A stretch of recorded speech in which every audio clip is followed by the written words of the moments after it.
So if you want to automate workflow in Cohesity, step one is to uh, perform the workflow in the Cohesity UI. For example, let's say I want to protect uh, some VMs. And before I do this, I'm going to go to More Tools, Developer Tools in my web browser. And I'm going to focus on the Network tab and the Fetch XHR sub tab. And then I'm going to go through the workflow in the UI. So I'm going to say Protect Virtual Machines. I'm going to select my vCenter. I'm going to go find some VMs.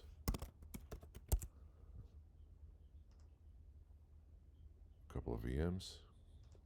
I'm going to give this protection group a name. I'm going to select the policy. I'm going to go to more options just so I don't want this to actually run. I'm going to pause feature runs. And then I'm going to click protect.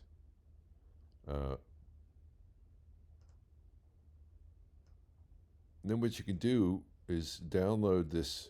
Here's all the API calls that happened. We looked up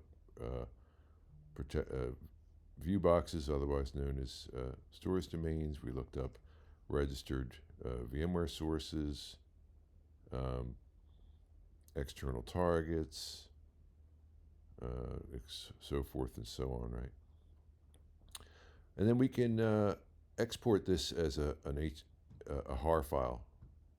This is a recording of these API calls.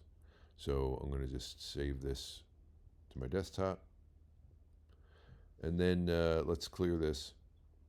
Later on, you can send this to your developer or whoever needs to look at this, and they can import the HAR file and bring it all back.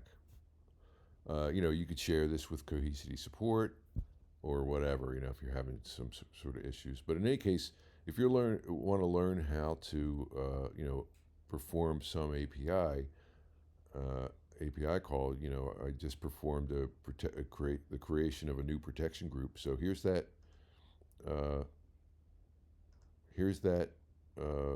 API call where I'm creating a new protection group. Here's the payload. Here's the raw JSON for that. So, if you have any questions, or you're trying to read the documentation and figure out how to create this complex payload, just do it this way. Walk through it in the UI. Now I have a copy of a working example of the payload that I can bring into my code editor and parameterize it, and therefore you're not struggling trying to piece this together by reading the documentation, but rather using a real live example that we know works because we just performed it in the UI. That's it.